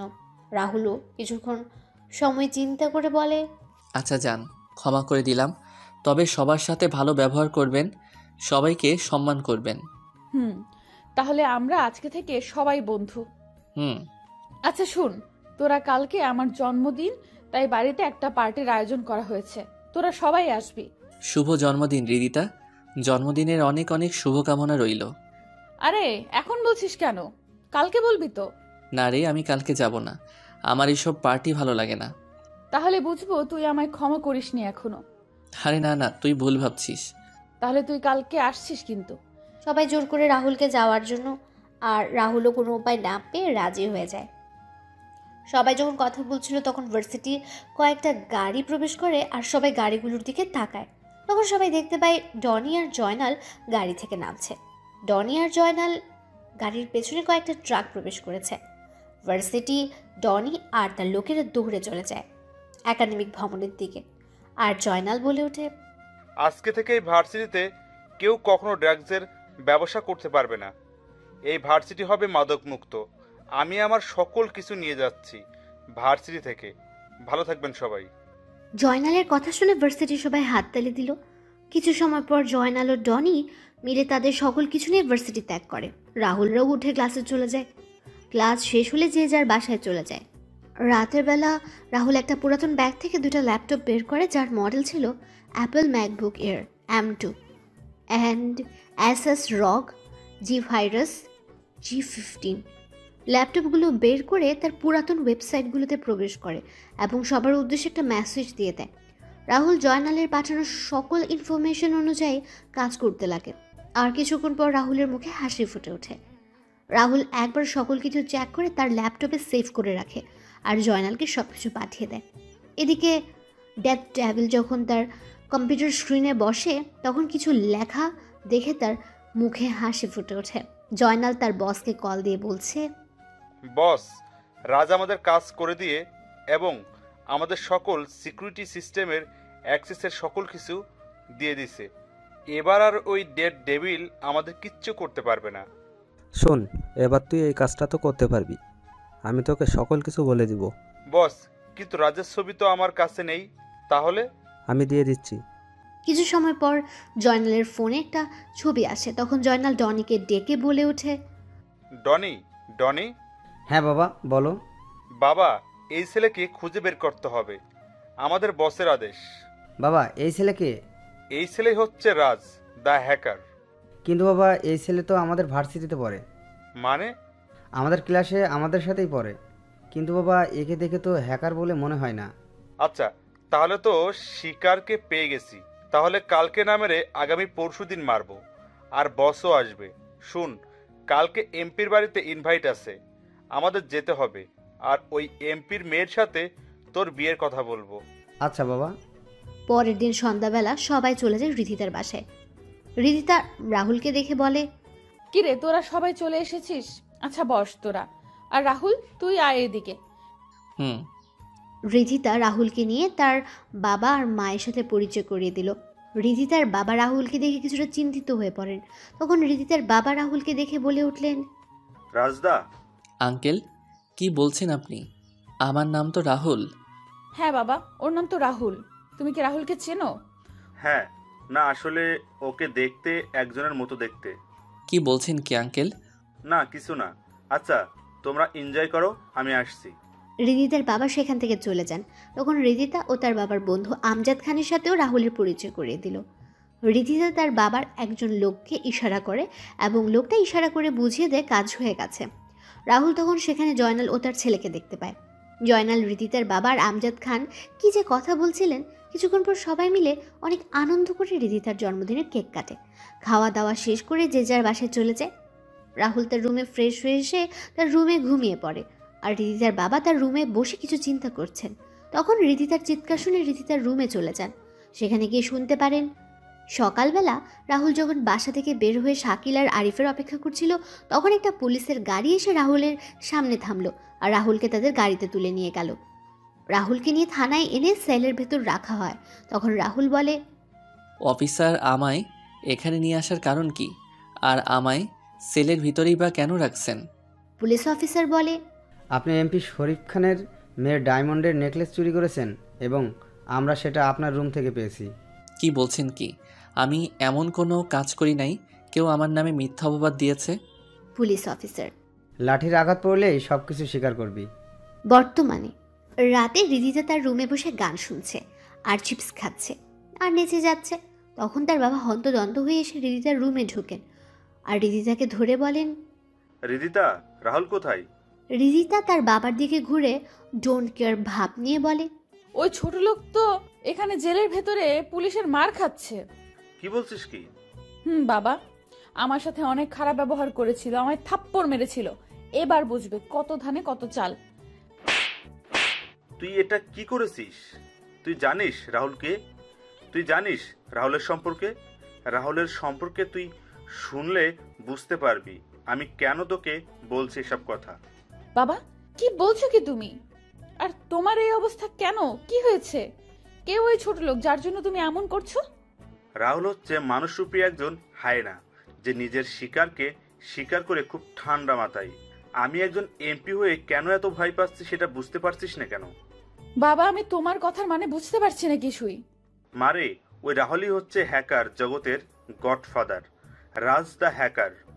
আর বিশ্বের শক্তিশালী মাফিয়া গড ড্রাগনের লিডার রাহুল রাজ। আর বিশ্বের শক্তিশালী মাফিয়া গ্রুপের ড্রাগনের লিডার রাহুল রাজ। 3 বছর আগে রাজ কোনো এক অজানা কারণে মাফিয়া ওয়ার্ল্ড ছেড়ে নিরুদ্দেশ হয়ে যায়। আমি গতকালকে দেখেই চিনতে পারি, কিন্তু কনফার্ম হওয়ার জন্য আমি রাজের ডান হাত ছোট ভাই সীমান্তকে কল দেই। তারপর সীমান্ত আমায় সবকিছু খুলে বলে। রিদিতা মাথায় হাত দিয়ে বসে পড়ে বিছানায়। রিদিতার বাবা ভয়ে থরথর করে কাঁপছে। তখন রিদিতা তার বাবাকে কাঁপা কাঁপা গলায় বলে, এটা আমি কি করলাম? বাবার সামান্য পাওয়ার পেয়ে আমি একজনের হায়নার সাথে পাঙ্গা নিয়ে নিলাম। এখন কি হবে বাবা? এখন কি হবে? আমি তো ভুল করে ফেলেছি। এখন কি করব? আমি যে নিজের মৃত্যু নিজে ডেকে এনেছি। আমাদের সকালে তাড়াতাড়ি করে থানায় যেতে হবে এবং রাজকে ছাড়িয়ে নিয়ে আসতে হবে। এখন চল। পরের দিন সকালে রিদিতা আর তার বাবা থানায় গিয়ে যা শুনতে পেলেন তাতে তারা কিছুটা ভয় পেয়ে যান। তারা থানায় গিয়ে রাহুলের কথা জিজ্ঞেস করলে পুলিশ অফিসার বলে, আজকে রাহুলকে কোর্টে নিয়ে যাওয়ার পথে দুটো সন্ত্রাসী গ্রুপ তাদের উপর হামলা করে। একটা গ্রুপ রাহুলকে নিয়ে যায়। ঘটনাস্থলে কয়েকজন সন্ত্রাসী মারা যায় আর তাদের অনেক পুলিশ সদস্য হাসপাতালে ভর্তি আছে। রিদিতা তার বাবা থানা থেকে বের হয়ে আসেন। তখন রিদিতার বাবার ফোন বেজে ওঠে। রিদিতার বাবা ফোন রিসিভ করে শুনতে পান, খান সাহেব, আপনি চিন্তা করবেন না, ভাই আমাদের সাথেই আছে, আপনি আমাদের এখানে চলে আসুন। রিদিতার বাবা রিদিতাকে বাসায় চলে যেতে বলে। তিনি অন্য একটা গাড়ি ভাড়া করে সীমান্তের বলে দেওয়া ঠিকানায় চলে যান। এদিকে রিদিতা বাসার দিকে গাড়ি চালিয়ে আসছিল, তখনই কবরস্থানে সেই চাচাকে দেখতে পায়। রিদিতা গাড়ি থামিয়ে চাচার সামনে গিয়ে বলে, চাচা কেমন আছেন? ভালো রে মা, তুই কেমন আছিস? ভালোই চলছে। চাচা আপনার কাছে কিছু জানার ছিল। হ্যাঁ বল, কি জানতে চাস তুই? আচ্ছা, একটা ছেলেকে দেখি প্রত্যেকদিন বিকেলে কবরস্থানে আসে আর কান্না করতে করতে বের হয়ে যায়। আসলে ছেলেটা এখানে কেন আসে আর কান্নাই বা কেন করে? আচ্ছা, তুমি রাজের কথা বলছো? মারে, ছেলেটার পৃথিবীতে কেউ নেই। রাজের বয়স যখন 10 তখন তার মা বাবা মারা যান। তারপর থেকে রাজের দেখাশোনা করার জন্য তার মামা আর মামি তাদের বাসায় চলে আসেন। রাজের মামা আর মামি ছিলেন লোভী প্রকৃতির। তারা রাজের সম্পত্তির লোভে রাজের দেখাশোনা করার নামে রাজের উপর অত্যাচার করত। রাজের মামা মামি আর রাজের মামাতো ভাই বোন রাজকে সহ্য করতে পারত না। রাজের উপর চলত প্রাচীন যুগের অমানবিক নিষ্ঠুর অত্যাচার। রাজের বড় মামাতো বোন সুমনা রাজকে অনেক ভালোবাসত। রাজও সুমনাকে অনেক ভালোবাসত। বলতে পারি সুমনা হয়ে যায় রাজের মা বাবা। রাজের উপর কোনো অত্যাচার হলে সুমনা তার প্রতিবাদ করত। রাজকে নিয়ে বিভিন্ন জায়গায় ঘুরতে যেত। সুমনা যতদিন বাসায় থাকতো ততদিন সবাই রাহুলের সাথে ভালো ব্যবহার করত। কিন্তু ভাগ্যের কি নির্মম পরিহাস, সুমনা কোনো এক অজানা কারণে 4 বছর আগে সুমনাও মারা যায়। সুমনা মারা যাওয়ার পর রাজের পুরো পৃথিবী পাল্টে যায়। রাজ হয়ে যায়, রাজ কেমন যেন চুপচাপ হয়ে যায়। মামা মামি আর ছোট মামাতো বোন রাজকে শত আঘাত করলেও রাজ সবকিছু মুখ বুজে সহ্য করে নিত। রাজ প্রত্যেক দিন এসে সুমনা ও তার মা বাবা কবরের কাছে বসে কান্না করে সবকিছু বলতো। আমি ছেলেটার কথাগুলো শুনে বাকরুদ্ধ হয়ে যেতাম। ছেলেটার কান্না শুনে আমি কান্না করতাম। রাজ একদিন এসে কান্না করে বলে, জানো মা বাবা আপু আজকে মামা মামি আর সীমা মিলে আমায় অনেক মেরেছে। আমার মুখে কাপড় গুজে দিয়ে আঘাত করেছে। আমার শরীরে লাঠির আঘাতে ফেটে যাওয়া স্থান দিয়ে রক্ত পড়ছে। আর সে আঘাতপ্রাপ্ত জায়গায় লেবু চিপে লেবুর রস আর লবণ ঢেলে দিচ্ছে। আমি এই যন্ত্রণা যে সহ্য করতে পারছি না, ব্যথা যন্ত্রণা সব কিছু মিলিয়ে আমার চোখের জল আমার চিৎকারের রূপ নিয়ে বের হয়ে যাচ্ছে। আমায় কেন তোমরা একা রেখে চলে গেলে? আমার পিঠে যে প্রচণ্ড ব্যথা করছে। মা বাবা, আপু, তোমরা শুনতে পাচ্ছ? আমার পিঠে অনেক ব্যথা করছে। আমি অনেক গুলি খেয়েছি, কিন্তু এমন ব্যথা আমার কখনো লাগেনি। তোমরা কেন আমায় একা রেখে চলে গেলে? বেশ, কেন আমায় তোমাদের সাথে নিয়ে গেলে না? জানিস মা, রাজ তার নিজের মা আর বাবার নামে একটা অনাথ আশ্রম আর সুমনার নামে একটা হাসপাতাল তৈরি করেছে। রাজকে একটা মেয়ে তার ভার্সিটিতে নানাভাবে অপমান করত, কটু কথা বলতো, মা বাবা তুলে কথা বলতো, কিন্তু রাজ কিছুই বলতো না। কয়েকদিন আগে রাজ এসে আমায় বলে যায়, চাচা, আমার বোনেদের খুনিদের সন্ধান পেয়ে গেছি। এবার শুরু হবে মৃত্যুর মিছিল। সব কয়টাকে শোনাবো মৃত্যুর ভয়ানক শব্দগুলো। কি বলছিস কি রাজ? তুই, সুমনা আর সীমা হত্যা করা হয়েছে মানে? চাচা, হত্যা করা হয়েছে। তোমায় সব বলবো, তবে কাজ শেষ করে এসে। কিন্তু আমরা তো শুনেছি সীমা আত্মহত্যা করেছিল গলায় ফাঁসি দিয়ে। তবে রাজ যেহেতু বলেছে, তার পিছনে কোনো কারণ আছে নিশ্চয়ই। রিদিতার চাচার কথাগুলো শুনে নিজের বাসায় দৌড়ে চলে যায়। রিদিতা তার রুমে ঢুকে কান্না করছে আর নিজের কাজের জন্য বারবার আফসোস করছে। চাচাও কথাগুলো বলে দীর্ঘ একটা শ্বাস ছেড়ে সামনের দিকে পা বাড়ান। এদিকে শরীফ খান সীমান্তের বলা ঠিকানায় এসে পৌঁছে যান। বাসার ভেতরে প্রবেশ করে দেখতে পান ডাক্তার রাজের শরীরে ড্রেসিং করে দিচ্ছে। শরীফ খানকে দেখতে পেয়ে রাহুল বলে ওঠে, আরে আঙ্কেল, আপনি আসুন আসুন, বসুন এখানে। শরীফ খান রাহুলের পাশে গিয়ে বসেন। তিনি কাঁপা কাঁপা গলায় বলে ওঠেন, আসলে রাহুল, আমার মেয়ের অমন কাজের জন্য আমি খুবই দুঃখিত। রিদিতা হয়ে আমি ক্ষমা চেয়ে নিচ্ছি। রিদিতা এখনো অনেক ছোট, তাই অমন কাজ করেছে, তাই তো? চিন্তা নেই, আমি আপনার মেয়েকে ক্ষমা করে দিলাম। তবে ভবিষ্যতে এমন কাজ করলে আর ক্ষমা পাবে না। রিদিতা আর এমন কোনো কাজ করবে না, আমি কথা দিচ্ছি তোমায়। সেদিন জয়নাল আপনাকে কি বলেছিল? জয়নাল এসেছিল তার ছেলের সাথে আমার মেয়ের বিয়ের কথা বলতে, কিন্তু আমি মানা করে দেই। জয়নাল আমার এটাও বলে যে ওর সাথে ড্রাগসের ব্যবসায় জড়িয়ে যেতে। তো এবার আপনি কি করবেন? এই দেহে যতদিন প্রাণ আছে ততদিন সত্যের পথে চলে যাব, কখনো অসতের পথে যাব না। আচ্ছা রাজ, একটা কথা জিজ্ঞেস করতে পারি? বলেন। সীমান্তরা তোমায় নিয়ে আসলো, তাহলে কারা তোমার উপর হামলা করলো? শরীফ ভাই, তুমি জানলে কি করে ভাইয়ের উপর হামলা হয়েছে? পুলিশ অফিসার বলল। হয়তো আমার কাছের কেউ হবে, তবে চিন্তা নেই, খুঁজে বের করব সব কয়টাকে। রাজ, কালকে রাতে জয়নালের কাছে একটা ফোন আসে। তো কি হয়েছে? ফোন তো আসতেই পারে। কিন্তু জয়নাল কি কথা বলেছে তুমি জানো রাজ? কথাগুলো স্বাভাবিক ছিল না। মানে? জয়নাল বলছিল, বস, আপনি চিন্তা করবেন না। এইবার যেই ড্রাগসগুলো আমদানি করেছি সেগুলো অনেক দাম আছে মার্কেটে।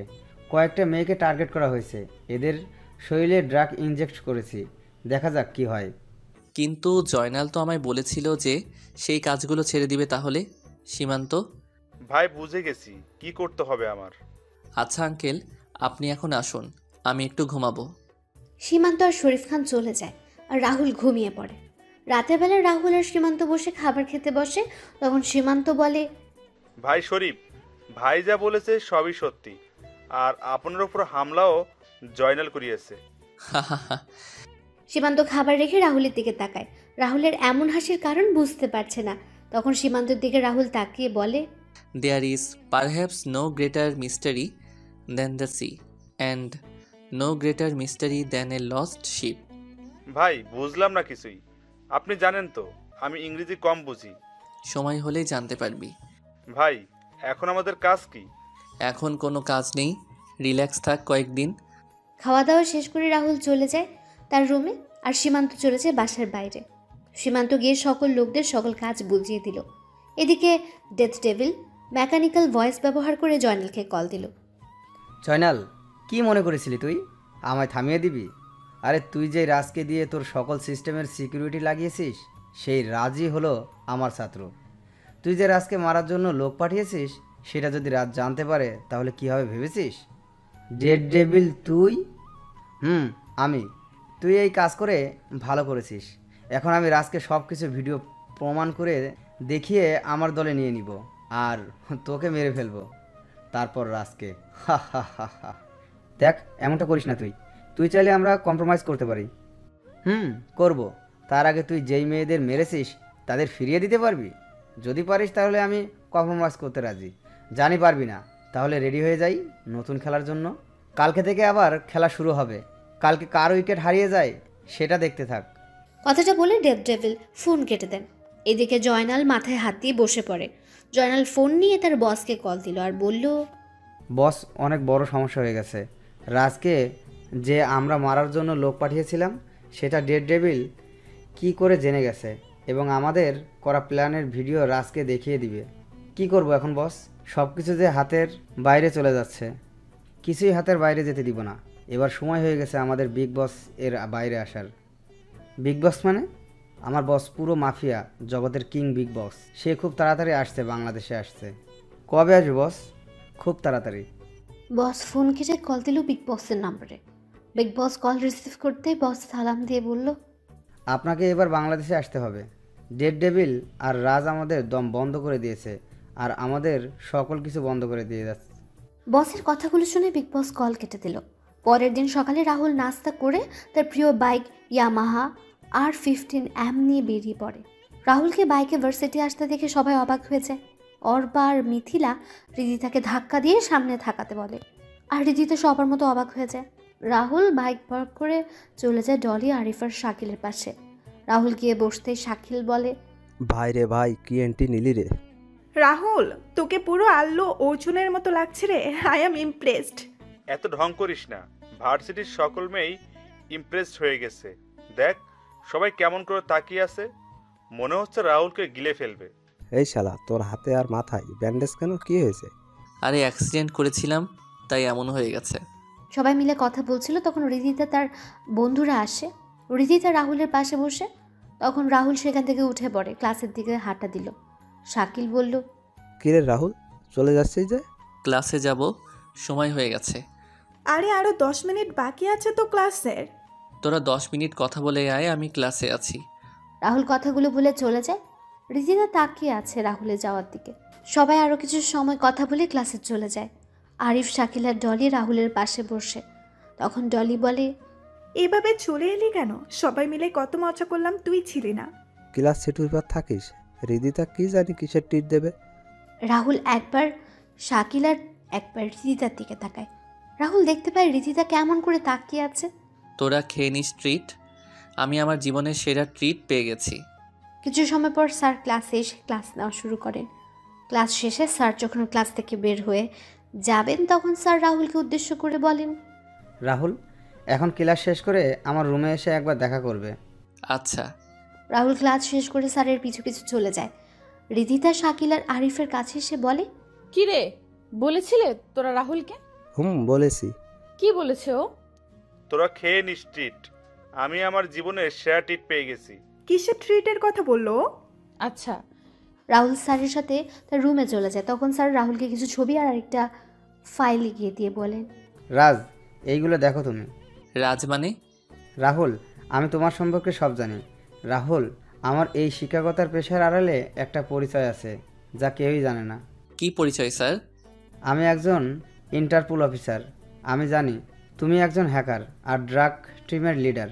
স্যার, এই ছবিগুলো প্রায় সবাইকেই আমি মেরে ফেলা হয়েছে তো, আর কয়েকজন বাকি আছে। তবে ওদের সবার বস মাফিয়া জগতের বর্তমান কিং বিগ বস খুব তাড়াতাড়ি বাংলাদেশে আসছে। তার জন্য লক্ষ্য হলো তোমায় এবং ডেড ডেভিলকে হত্যা করা। আমি আমার সোর্সের কাছ থেকে জানতে পেরেছি তোমাকে এখন সাবধানে থাকতে হবে। স্যার, সাবধানে তো ওরা থাকবে। ওই বিগ বস বাংলাদেশে এসে অনেক ভুল করেছে, যা সে তার প্রাণের মূল্য দিয়ে বুঝবে। মানে? There is perhaps no greater mystery than the sea and no greater mystery than a lost ship. আসি স্যার। রাহুল কথাগুলো বলে রুম থেকে বের হয়ে যায়। আর স্যার রাহুলের এমন রহস্যময় কথা শুনে কথাটার মানে বোঝার চেষ্টা করছেন। রাহুল ক্লাসে এসে শাকিল আর আরিফের সাথে বসে পড়ে। কি রে, স্যার কেন ডাকলো? আমার এই অবস্থা হলো কি করে সেটা জানার জন্য। ও আচ্ছা। কিছুক্ষণ পর স্যার এসে ক্লাস নেওয়া শুরু করেন। ক্লাস শেষ করে স্যার চলে যান।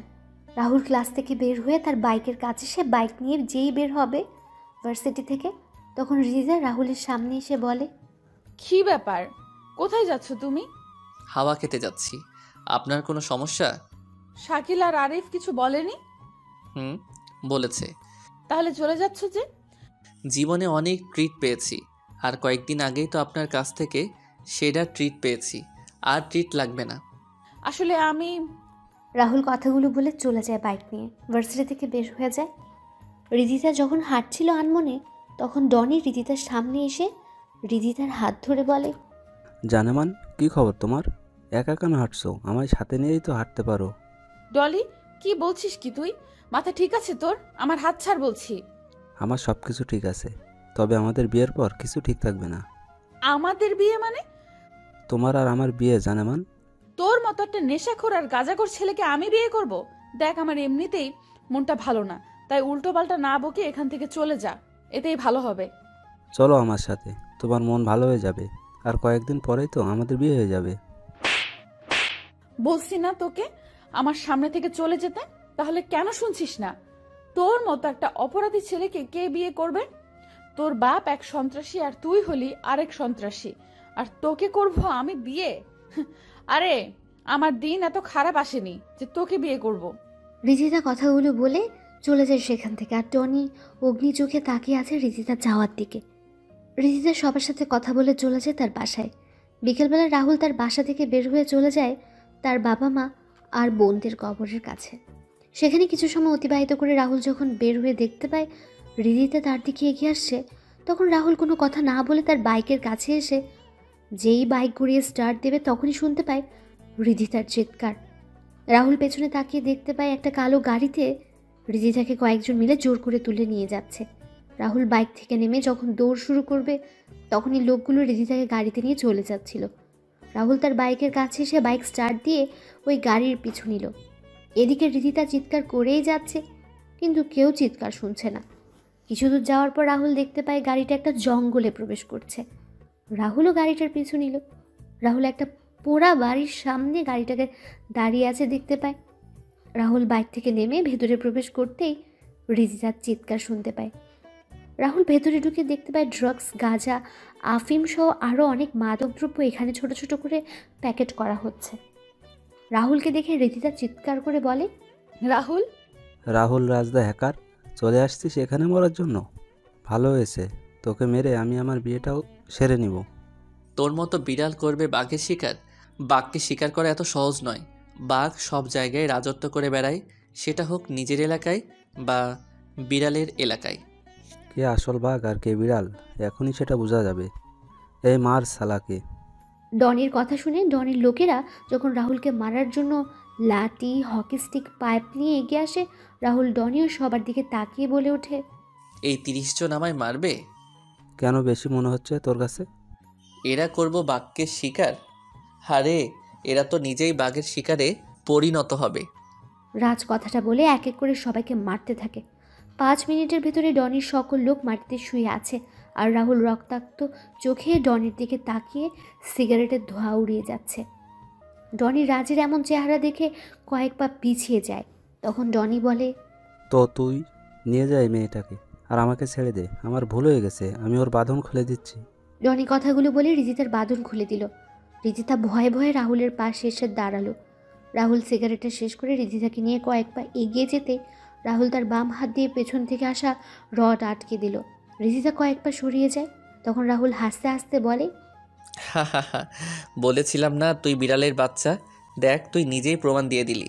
তোর বাপ তোকে বিশ্বাস করেছে বলে আমি তোকে বিশ্বাস করব, এটা তুই ভাবলি কি করে?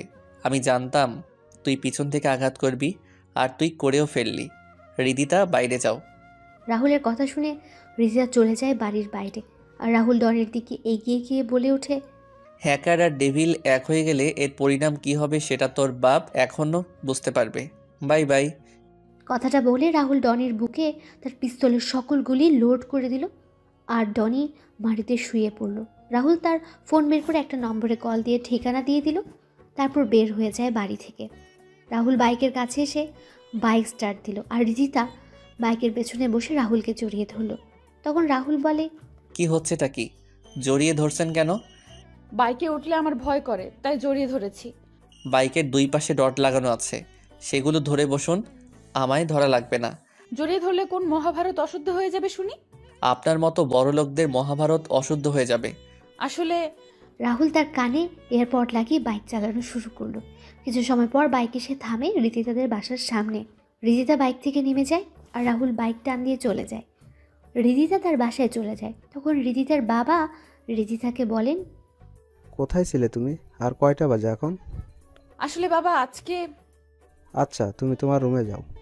এদিকে জয়নাল মাথায় হাত দিয়ে বসে আছে তার ছেলের লাশের সামনে। তার ছেলের পুরো শরীরে ক্ষত বিক্ষত করে দেওয়া আছে আর বুকে লেখা আছে দ্য ডেথ ডেভিল। জয়নাল তার ছেলের কবরে মাটি দেওয়ার সময় বলে, দ্য ডেড ডেভিল, তোকে আমি এমন যন্ত্রণাদায়ক মৃত্যু দিব যা তুই নিজেই কল্পনা করতে পারবি না। আমার ছেলেদের হত্যার প্রতিশোধ আমি নিয়েই ছাড়ব। রাতের বেলা জয়নাল তার বস বসে আছে বিগ বসের সামনে। জয়নাল কান্না করে যাচ্ছে আর বস তাকে শান্ত করার চেষ্টা করছে। তখন বিগ বস বলে ওঠে, জয়নাল, চিন্তা করিস না। ডনি যেমন তোর ছেলে ছিল তেমনি আমার ভাতিজা ছিল। আমার ভাতিজা হত্যা বিচার আমি নিব খুব তাড়াতাড়ি। আগে আমাদের ডেড ডেভিলকে খুঁজে বের করতে হবে, তারপর খেলা শুরু করতে হবে। না ভাই, প্রথমে ওই এমপি আর এমপির মেয়েকে মারতে হবে, তারপর তার মেয়ে ওই রাজ, আর সবশেষে ডেড ডেভিলকে মারবো। চিন্তা করিস না, কালকে রাতেই এমপির গেম ওভার হয়ে যাবে। পরের দিন সকালে রাহুল ভার্সিটিতে এসে সবার সাথে কথা বলছিল। তখনই রিদিতা কোথা থেকে এসে রাহুলের পাশে বসে পড়ে। রাহুল তখন উঠে যাবে, রিদিতা রাহুলের ডান হাত ধরে রাহুলকে বসিয়ে দিল। রাহুল নিজেকে ছাড়িয়ে নিয়ে চলে যায় ক্লাসে, আর রিদিতা মন খারাপ করে বসে থাকে। ক্লাস শেষ করে রাহুল যখন বের হয় তখন দেখতে পায় রিদিতা আগের জায়গায় বসে আছে। রাহুল সেদিকে না তাকিয়ে তার বাইকের কাছে চলে যায়। রিদিতা রাহুলের বাইকের সামনে এসে দাঁড়ায়। তখন রাহুল বলে, সরুন, আমি যাব। আমিও যাব। কোথায় যাবেন আপনি? বাসায় যাব। নিজের গাড়িতে করে যান না? না, তোমার বাইকে করে যাব আমি। আপনি না বাইকে উঠতে ভয় পান, তাহলে? তোমার বাইকের দুই পাশে রড আছে না, ওগুলো ধরে বসবো। রিদিতা আর কোনো কথা বলতে পারল না। রিদিতা রাহুলের উপর পড়ে যায়। রাহুল রিদিতাকে পড়তে দেখে ধরে ফেলে। রাহুল বলে, রিদিতা, কি হচ্ছেটা কি? আরে উঠুন না, এসব কি হচ্ছে? সবাই দেখছে কিন্তু। রাহুল এগুলো বলছে কিন্তু রিদিতার কোনো সাড়া শব্দ নেই। রাহুল যখন রিদিতার পিঠে হাত দিয়ে ধাক্কা দেবে তখন রাহুল রিদিতার পিঠে ভেজা কিছু অনুভব করতে পারে। রাহুল তার হাত সামনে আনতে দেখতে পায় রিদিতার পিঠে রক্ত। রাহুল তাড়াতাড়ি করে রিদিতার পিঠের দিকে তাকিয়ে দেখতে পায় দুটা গুলির চিহ্ন। রাহুল চারপাশে তাকিয়ে কাউকে দেখতে পায় না। শাকিল, আরিফ, অর্পার, মিথিলা সহ সবাই রাহুলের কাছে চলে আসে। সবাই ধরাধরি করে ভার্সিটি একটা গাড়ি করে রিদিতাকে নিয়ে যায়। হাসপাতালে নিয়ে যাওয়া হলে ডাক্তার রিদিতাকে পরীক্ষা করে তাড়াতাড়ি করে অপারেশন থিয়েটারে নিয়ে যায়। রাহুল কল দিয়ে শরীফ খানকে জানিয়ে দিল। সবাই অপেক্ষা করছে অপারেশন থিয়েটারের বাইরে। আর এদিকে জয়নাল, বস আর বিগ বস বলছে, এবার ওই রাহুল রাজকে ফাঁসিয়ে দিয়ে এমপিকে মেরে দিব, তারপর ডেড ডেভিলের পালা। এরপর এই বাংলাদেশে আমার রাজত্ব আর আমার ব্যবসায় ছড়িয়ে পড়বে। বস, কি প্ল্যানটাই না করলেন! এক ঢিলে দুই পাখি শিকার। এখন ডেড ডেভিলকে মেরে আমার ছেলের হত্যার প্রতিশোধ নেওয়া বাকি। এইদিকে রাহুল বসে আছে অপারেশন থিয়েটারের বাইরে। শরীফ খান কান্না করে যাচ্ছে। অর্পা, মিথিলা, ডলি, আরিফ, শাকিল সবাই দাঁড়িয়ে আছে। তখনই রাহুলের ফোন বেজে ওঠে। রাহুল ফোন রিসিভ করে বলে ওঠে, হ্যাঁ সীমান্ত, বল। ভাইয়া, যে শরীফ ভাইয়ের মেয়েকে গুলি করেছিল তাকে পেয়ে গেছি, এখন কি করব? তুই ওই কুত্তার বাচ্চাকে আমার সেলে নিয়ে যা, আমি আসছি। রাহুল কথাটা বলে ফোন রেখে সবার উদ্দেশ্যে বলে ওঠে, তোরা সবাই এখানে থাক, আমি আমার একটা কাজ শেষ করে আসছি। আর আঙ্কেল, আপনি চিন্তা করবেন না, ধৈর্য ধরুন। রাহুল বেরিয়ে পড়ে তার টর্চার সেলের উদ্দেশ্যে। রাহুল সেখানে পৌঁছে দেখতে পায় একটা ছেলেকে বেঁধে রাখা হয়েছে। রাহুল কোনো কথা ছাড়াই ছেলেটাকে গিয়ে মারতে থাকে। মারতে মারতে ছেলেটার অবস্থা খারাপ করে দিল রাহুল। রাহুল চেয়ার টেনে ছেলেটার সামনে বসে বলে, বল, তোকে কে এই কাজ করতে বলেছে? ছেলেটা কোনো কথা বলছে না, শুধু হেসেই যাচ্ছে। এটা দেখে রাহুলের রাগের পরিমাণ আরও বেড়ে যায়। রাহুল যখন ছেলেটাকে মারতে যাবে তখন রাহুলের ফোন বেজে ওঠে। ছেলেটা বলে, নে তাড়াতাড়ি করে ফোন রিসিভ কর, তোর জন্য সুখবর আছে। তাড়াতাড়ি রিসিভ কর, না হলে যে ফোন করেছে সেও মারা যাবে। রাহুল ফোন বের করে দেখতে পায় আরিফের কল। রাহুল রিসিভ করতে আরিফ কান্না মিশ্রিত কণ্ঠে বলে ওঠে, বন্ধু, আমাদের তুই বাঁচা বন্ধু। ওরা আমাদের মেরে ফেলবে, হাসপাতালের সবাইকে। আর আর কি আরিফ, কি হয়েছে বল আমাকে। বন্ধু, রিদিতার বাবাকে ওরা মেরে ফেলেছে। আমরা অপারেশন থিয়েটারে লুকিয়ে আছি, ওরা দরজা ভাঙার চেষ্টা করছে। তুই তাড়াতাড়ি চলে আয়। রিদিতার অপারেশন মাঝপথেই থেমে গেছে, ওরা পাওয়ার সাপ্লাই অফ করে দিয়েছে। বন্ধু, সবাই ভয় পেয়ে আছে অনেক, তুই তাড়াতাড়ি চলে আয়। তোরা টেনশন করিস না, আমি আসছি। তোদের কিছু হবে না আমি থাকতে। রাহুল ফোন রেখে যেই বের হতে যাবে তখনই ছেলেটা হাসতে হাসতে বলে, সব কথা মারা পড়বি, এখন কেউ আর জীবিত পাবি না তুই। রাহুল পাশে থাকা একটা হাতুড়ি দিয়ে ছেলেটার মাথায় আঘাত করতে ছেলেটা নিস্তব্ধ হয়ে যায়। সীমান্ত, তাড়াতাড়ি করে হাসপাতালে চল। রাহুল আর সীমান্ত হাসপাতালে পৌঁছে যায়। সীমান্ত গিয়ে পাওয়ার সাপ্লাই রুম খুঁজে পাওয়ার সুইচ অন করে। তখন রাহুল আর সীমান্ত দেখতে পায় হাসপাতালে পরিণত হয়েছে মর্গে। হাসপাতাল জুড়ে রক্ত আর রক্ত। রাহুল আর সীমান্ত তাড়াতাড়ি করে অপারেশন থিয়েটারের সামনে গিয়ে দেখতে পায় শরীফ আঙ্কেল আর কয়েকজন নার্সের মরদেহ পড়ে আছে অপারেশন থিয়েটারের বাইরে। রাহুল শরীফ খানের লাশের সামনে গিয়ে শরীফ আঙ্কেলকে ডাকতে থাকে। Uncle, uncle. কোনো শব্দ নেই।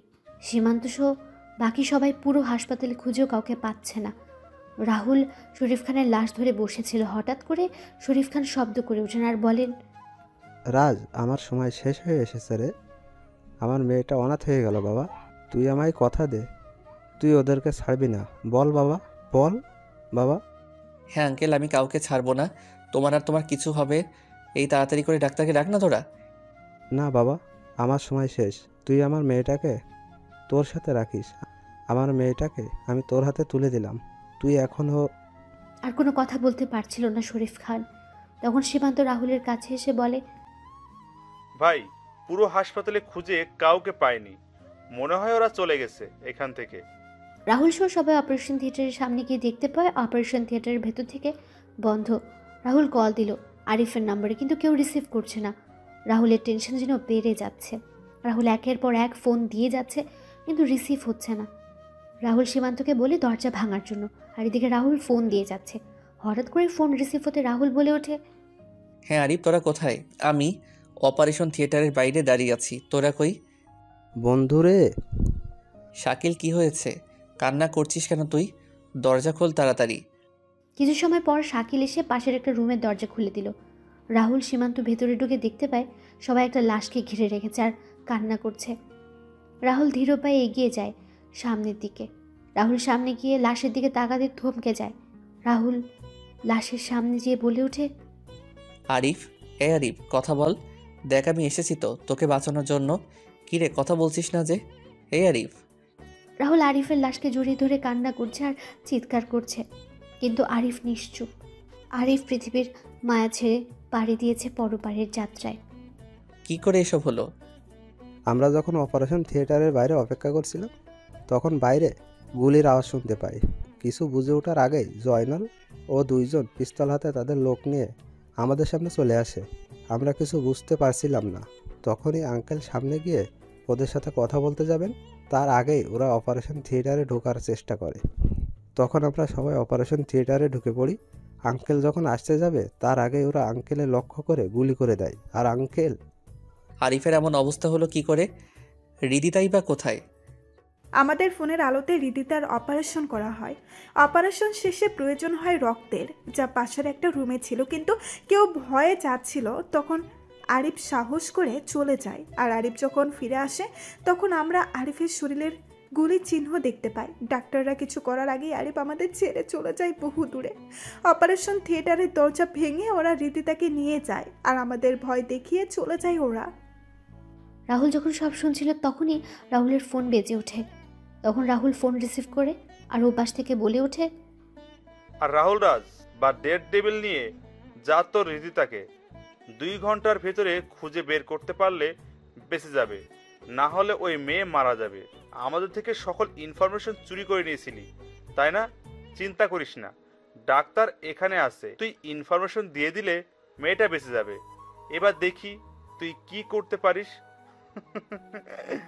বিগ বসের হাসির সাথে সংযুক্ত হয় আরেকটা হাসি। হাসি শুনে বিগ বস হাসি থামিয়ে দিল। রাহুল হাসতে হাসতে বলে ওঠে, ওই মেয়ে মরলে তো আমার কিছু না, মেয়েটা মরলে ক্ষতি হবে তোদের। মানে? মানে হলো মেয়েটার ফেসবুক অ্যাকাউন্টে আমি সকল ইনফরমেশন সেভ করে রেখেছি, আর টাইমার দিয়েছি আজকে সন্ধ্যা 7টা। মেয়েটা যদি মারা যায় তাহলে তোদের আসল চেহারা সবার সামনে চলে আসবে। মনে করিস না মেয়েটার অ্যাকাউন্টে ঢুকে অফ করে দিবি, এটা আমার সৃষ্টি করা। সো আমি মেয়েটার একটা কোড দিয়ে অ্যাক্টিভেট করে রেখেছি, যা মেয়েটা ছাড়া কেউ জানে না। এখন একমাত্র মেয়েটাই পারে তোদের বাঁচাতে। এখন তোর চিন্তা কর, মেয়েটা মরবে না বাঁচবে।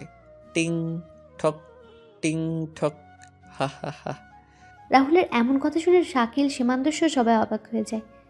এদিকে বিগ বস তার লোকদের উদ্দেশ্য করে বলে মেয়েটাকে এখানে নিয়ে আসার জন্য, আর ডাক্তারকে মেয়েটাকে সুস্থ করে তোলার জন্য।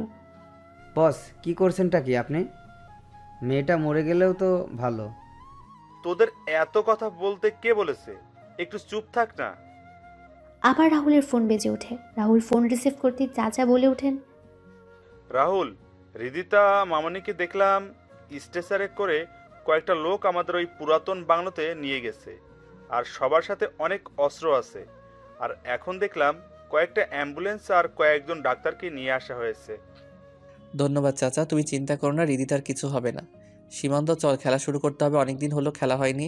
শাকিল, সবাইকে নিয়ে তুই যা আর জানাজার ব্যবস্থা কর, আমরা দাফনের আগেই ফিরে আসবো। রাহুল কথাগুলো বলে তার লোকদের নিয়ে বেরিয়ে পড়ে চাচার দেওয়ার ঠিকানায়। রাহুল বাইরে থেকে সমস্ত কিছু একবার পর্যবেক্ষণ করে বলে ওঠে, সীমান্ত, আমরা দুই দিক থেকে আক্রমণ করব, আমি সামনে থেকে আর তুই পিছন থেকে করবি। আমার সাথে কোনো লোক নিব না, তুই সবাইকে নিয়ে পিছনে থেকে ভিতরে প্রবেশ করবি। ভাই আপনি একা? চিন্তা নেই, তোরা তোদের পজিশন নিয়ে নে। রাহুল কথাগুলো বলে ভেতরে ঢুকে পড়ে। রাহুল একজন একজন করে সবাইকে মারতে থাকে, আর পেছন দিক দিয়ে সীমান্ত আর তার লোক নিয়ে মারতে থাকে সবাইকে। রাহুল যখন সিঁড়ি পেয়ে উঠছিল তখনই জয়নাল দেখেনি এবং গুলি শুরু করে। রাহুল লুকিয়ে পড়ে আড়ালে। দুই পক্ষের গোলাগুলি শুরু হয়। রাহুলের কয়েকজন লোক মারা যায়, তবে জয়নাল ও বিগ বসের সকল লোক মারা যায়। বিগ বস কোনো উপায় না পেয়ে বলে ওঠে, এই মেয়েকে মেরে ফেলতে হবে, এই মেয়েকে মেরে ফেলতে হবে। এমনি যখন বাঁচবো না, তাহলে মেয়েটাকে মেরে ফেল। আমি আগেই বলেছিলাম মেয়েটাকে মেরে ফেলতে, আপনি শোনেননি। রিদিতাকে যখন মারতে যাবে তখন রাহুল সামনে আসে আর বলে ওঠে, আমি এখানে আসার আগেই ওরে তোরা না মেরে তোরা অনেক বড় ভুল করেছিস, আর আমি এখানে থাকতে তোরা একে মারবি কি করে? মানে? তোদের বোকা বানালাম আমি। সমস্ত ইনফরমেশন ইন্টারপোল অফিসারদের কাছে চলে গেছে, এখন তোরা মারা পড়বি। এদের সব কয়টাকে এখানে বেঁধে ফেল। এত সহজ আমাদের মারা? দেখবি, দাঁড়া, সীমান্ত রিদিতাকে নিয়ে যা তো। রাহুলের কথা শুনে সীমান্ত সহ কয়েকজন এসে রিদিতাকে নিয়ে যায় আর গাড়ি করে হাসপাতালে। রাহুল পিস্তল ঘুরিয়ে কিছু বলবে তার আগে জয়নাল বলে ওঠে, তুই কিন্তু আমাদের সাথে টক্কর নিয়ে তোর মৃত্যুকে ডেকে এনেছিস। তোর সাহস থাকলে পরিচয় দে। কোন পরিচয় দিলে তুই চিনবি জয়নাল আমায়? মানে? মানে হলো আমি হলাম রাহুল রাজ, আমার ডেথ ডেভিল সাথে একজন এক্স আর্মি অফিসার। কি? হ্যাঁ রে কুত্তার বাচ্চা, তোর জন্য আমার পরিবারটা ধ্বংস হয়ে যায়। আমি হারিয়ে ফেলেছি আমার দুই বোনকে, আমার বন্ধু আরিফকে। তোর এত লোভের কারণে আমি আমার পুরো পরিবারটাকে হারিয়েছি। আরে জয়নাল, তোর কাজের জন্য তো আমি নিজের জীবন দিয়ে দিতাম, তাহলে এমনটা কেন করলি? তোদের মতো মানুষের জন্য শত শত ভাই তার বোন হারাচ্ছে, বাবা মা হারাচ্ছে তাদের ছেলে মেয়েকে। তোদের জন্য আজ সত্যিকারের ভালোবাসাগুলো হারিয়ে যাচ্ছে। তারপরও আমি তোদের ক্ষমা করে দিতে চেয়েছিলাম, কিন্তু তোরা এই দেশের ক্ষতি করার জন্য উঠে পড়ে লাগলি। তুই তো মারা গিয়েছিলি। আরে রাখে আল্লাহ মারেকে, কথাটা তো শুনেছিস নিশ্চয়ই। কিন্তু তুই আমাদের পরিচয় পেলি কি করে? তোর ডান হাত ফারুকে মারার পর আমি ফারুকের লকার খুলে কিছু ফাইল আর ছবি পেয়েছিলাম, সেখানে তোর আর তোদের কিছু ছবি পাই। ড্রাগনের পাওয়ার তো জানিসই। তোদের পরিচয় আর তোদের খুঁজে বের করতে আমার কোনো পরিশ্রম করতে হয়নি। এবার সময় হয়ে গেছে তোদের পরপারে যাওয়ার। তুই কাদের জন্য আমাদের পিছনে লেগেছিলি? 4 বছর আগে সিনিয়র ইন্সপেক্টর সুমনার কথা মনে আছে, যাকে তোরা জোর করে ড্রাগস খাইয়ে পাগল করে দিয়েছিলি? আমার আপুটা ড্রাগসের নেশায় এতটা আসক্ত হয়ে পড়ে একসময় ড্রাগস না পেয়ে আত্মহত্যা করে। আমার মা বাবার পর ওই আপুটাই আমায় বড় করে মানুষের মতো মানুষ তৈরি করে এবং একজন আর্মি অফিসার তৈরি করে। তোদের ব্যাপারে সব জানার পর আমি আমার সিনিয়র অফিসারদের সব জানাই এবং তারা আমার সাথে সহমত পোষণ করে। আমার ছোটো বোন সীমা যখন জানতে পারলো তোদের পরিচয়, তখন তোরা সীমাকে তুলে নিয়ে ধর্ষণ করে ব্ল্যাকমেইল করতি আর নিজেদের শারীরিক চাহিদা মেটাতি। সবশেষে আমার বোনটাকে তোরা মেরে সেটা আত্মহত্যা দেখিয়ে দিলি। এবার সব কিছুর হিসাব মেটাবো আমি। রাহুল একটা চাকু নিয়ে তিনজনের বুকে আঘাত করতে লাগলো। সবার বুক ক্ষতবিক্ষত করে দিয়ে লিখে the death devil. Boss, Joynal আর বিগ বস চিৎকার করছে, কিন্তু রাহুল কোনো কথায় কর্ণপাত না করে বেরিয়ে যায়। রাহুলরা বাড়ি থেকে বেরিয়ে নিজ হাতে রাহুল বমটা ব্লাস্ট করে দেয়। মুহূর্তে বাড়িটা আগুন ধরে যায়। ব্লাস্ট হওয়ার সাথে সাথে বাড়িটাও ভেঙে পড়ে। তারপর রাহুল 2 ফোঁটা চোখের জল ফেলে, আকাশের দিকে তাকিয়ে বলে, আপু, তোদের হত্যার বিচার আমি নিয়েছি। আরিফ বন্ধু, আমি তোর হত্যাকারীদের শেষ করে দিয়েছি। তোরা ভালো থাকিস, সবাই ওপারে। রাহুল চলে যায়। আরিফ শরীফ খানের জানাজা শেষ করে চলে যায় হাসপাতালে। হাসপাতালে গিয়ে জানতে পারে সকালে রিজিতার জ্ঞান ফিরবে। সীমান্ত সহ বাকি সবাইকে পাঠিয়ে দিয়ে রাহুল হাসপাতালে থেকে যায়। রাহুলের চোখটা লেগে আসছিল, তখনই নার্স এসে বলে দেয় রিজিতার জ্ঞান ফিরেছে। রাহুল গিয়ে রিজিতার সাথে দেখা করে। রিজিতা সুস্থ হতে 1 মাস লেগে যায়। রিজিতা তার বাবার এমন মৃত্যুর কথা শুনে কান্নায় ভেঙে পড়ে। রিজিতা এখন রাহুলদের সাথে রাহুলের মামা মামির। রাহুল রিজিতাকে বিয়ে করতে রাজি হয়। আজ 32 ডিসেম্বর, রাহুল আর রিজিতের বিয়ে। এদিকে কাজী বলছে, বাবা এবার তুমি বলো। কি বলবো? কবুল কবুল। হ্যাঁ বলছি, আবুল আবুল।